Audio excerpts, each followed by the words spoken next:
হাইকোর্টে জোর ধাক্কা শুভেন্দু অধিকারীর। মুর্শিদাবাদের ঘটনায় এনআইএ তদন্তের আবেদন খারিজ। এই মুহূর্তে এনআইএ তদন্ত দেওয়ার ক্ষেত্রে উপযুক্ত তথ্য এবং নথি নেই।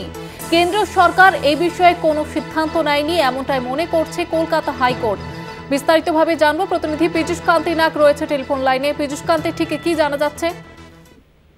দেখো, এই মুহূর্তে কলকাতা হাইকোর্ট মুর্শিদাবাদের ঘটনায় এনআইএ তদন্তে কোনো রকম নির্দেশিকা জারি করল না। কলকাতা হাইকোর্ট বিচারপতি সোমেন শেখ এবং রাজাবাসী চৌধুরী ডিভিশন বেঞ্চ পরিষ্কার জানিয়ে দিল যে এনআইএ তদন্তের জন্য নির্দেশের জন্য যে উপযুক্ত তথ্য প্রমাণ এবং নথি আদালতে পেশের প্রয়োজন তা এই মুহূর্তে আদালতে পেশ করা হয়নি। তাই আদালত এই মুহূর্তে এনআইএ তদন্তের নির্দেশ জারি করতে পারছে না।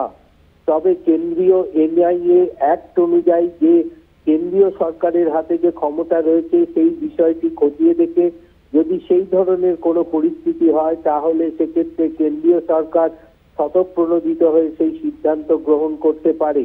বিএসএফ মোতায়েনের ক্ষেত্রে পরিষ্কার জানিয়ে দিয়েছে যে আপাতত এই মুহূর্তে যে কেন্দ্রীয় আদালতের নির্দেশে যে কেন্দ্রীয় বাহিনী মোতায়েনের বিষয়টি রয়েছে তা ওই জায়গাগুলিতে থাকবে। তবে যে জায়গাগুলিতে ইতিমধ্যে যে অশান্তির পরিবেশ সৃষ্টি হচ্ছে সেই বিষয়টি রাজ্য প্রশাসনকে বিশেষভাবে দেখতে হবে।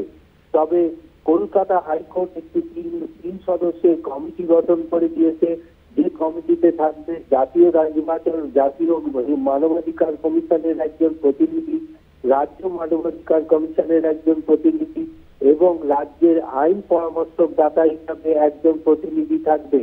এই প্রতিনিধিদের ক্ষমতা হবে যে যারা বাস্তুচ্যুত হয়েছেন বা যে সমস্ত পরিবার ক্ষতিগ্রস্ত হয়েছে তাদের শনাক্ত করে তাদের পুনর্বাসন দেওয়া, অর্থাৎ তাদের জায়গায় ফিরিয়ে আনা, তাদের নিরাপত্তার বিষয়ে বিশেষভাবে লক্ষ্য রাখা এবং কমিটি যে সমস্ত এফআইআর দায়ের হয়েছে সেই সমস্ত এফআইআর গুলি বিশেষভাবে পর্যবেক্ষণ করবে এবং যারা এখনো পর্যন্ত এফআইআর দায়ের করতে পারেনি তাদের সেই এফআইআর দায়েরে বিশেষভাবে সহযোগিতা করবে এবং কমিটিকে পরবর্তী শুনানির দিন একটি রিপোর্ট কলকাতা হাইকোর্টে পেশ করতে হবে।